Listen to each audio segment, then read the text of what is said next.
Maddie was a really active 4-year-old. She was skiing, ballet, everything she could do, she did. She was just a child that just loved to be doing things. She was never one to sit in front of the television. In December of 2011, she started to be very tired and just not wanting to do things. She didn't have the oomph about her that she always had. The school phoned me a couple of times and said, can you come and collect her? She's been sick, she's not quite herself, she's really teary. So on the Monday morning, I took her back to the doctors and they said, bring her back after Christmas, it's viral. And I said, no, I know my child's ill. Please give me a form for a blood test and I'll take her now.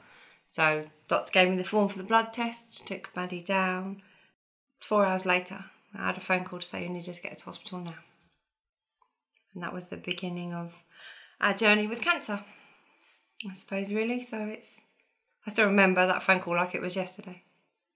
And then finally, on the 23rd of December, they took Robert and I into a room and told us that she had leukemia. On the morning of Christmas Eve, they then took her in for a lumbar puncture at the Marsden and confirmed that it was ALL, which is acute lymphoblastic leukemia. ALL is a form of childhood leukemia, acute lymphoblastic leukemia, which is cancer of the blood, really. It involves quite intensive treatment for children. It's just over 3 years for boys and sort of 2.5 years for girls.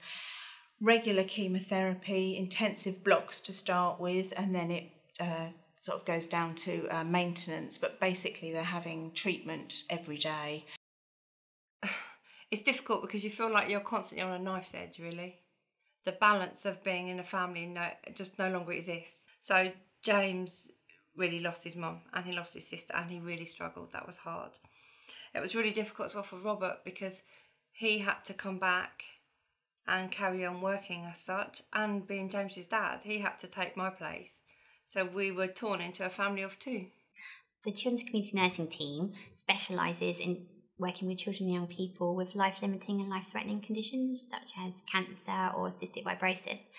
We're a team of nurses and nursing assistants, and we know how devastating a diagnosis can be and the impact it has on that family, so we want to be there from the beginning of the process.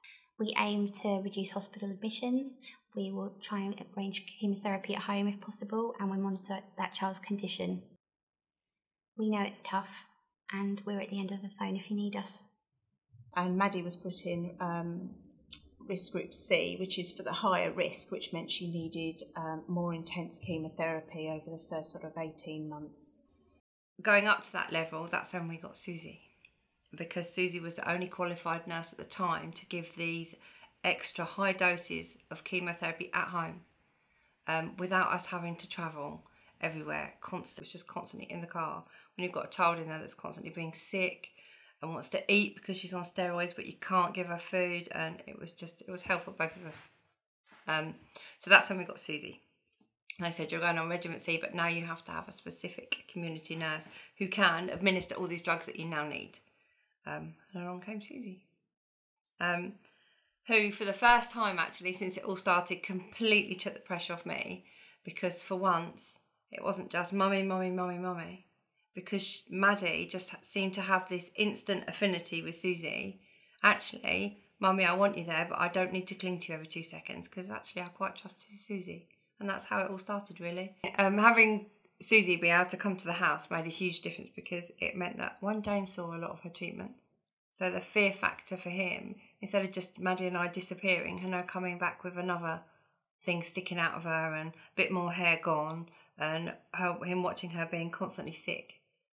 Although we never made him stay in the room, Susie always involved him, and if Maddie got stickers afterwards, he got stickers. Having a nurse that would come out and actually listen to her chest and go, no, her chest is fine, you're right, she's got a little bit of cold, but she's fine. That was like an hour of our weekend or our evening, rather than another 5 days of, right, who's going to look after James? Right, Rob, you've got to do this. I'm going off with Maddie for that. We'll cover this. And it just altered everything, having that extended time, and even of an evening, rather than sitting here worrying, you could just pick the phone up. It made a huge difference. Huge difference. You don't know how much until you're in it. And then you realise actually that you rely on these people, these nurses, so much that they become your lifeline. They are part of the bricks to you making some form of hell normal. It's not just a job to me. I always think about families when I go home. I think about them from years onwards, really. It does feel like sometimes you are part of their family, although of course we're not. We are professionals, but we're giving that support to them. So of course there is always going to be that slightly different relationship. Sometimes, of course, we don't have a good ending, and we have to support families through a very difficult and end of life phase. Probably the most frightening thing that happened throughout all of this, and there were many things that really took us up and down, was when Maddie was rushed up to the Royal Marsden and her kidneys were failing. That was really hard because I never got to say goodbye to Robert or James. And that was probably the longest 2 weeks of my life, just sitting next to her bed with her not moving, speaking, eating, drinking. She did nothing. Susie rang me and texted me nearly every day. Yeah. Because I think they all knew how serious it was. But every day I got a text from her or a phone call. How are you? What's going on? Do you need anything? Can we do anything? That's what I mean. They're not just... To these nurses, it's not just a job. They don't go in 9 to 5 and then go home and go, okay, right, let's get on with our lives. It's not like that. It's you to do the job they do as much as they do it. You become part of their lives too, as much as they become part of yours. She's crazy. She's 7 now, and she drives me nuts, and I love her to pieces. I watch her run around with James. Their relationship has completely changed and reverted back to she looks after him now. From the minute the chemo stopped, she started to come out of herself, really. And so I thought Maddie was gone. I thought I'd get a different child back, but it's not. She just went, whoo, I'm back. And Maddie's back. And everyone keeps saying they can't believe how quickly and how much the same she is. And I love hearing her laugh.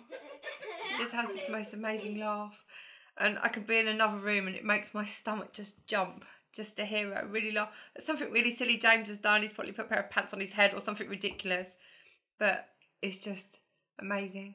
I just feel that we're just so lucky, really, to still have her. Now I finish my treatment, I can do all sorts of stuff, like bouncing on the trampoline, swinging, cartwheels, handstands, horse riding, and I can swing really high.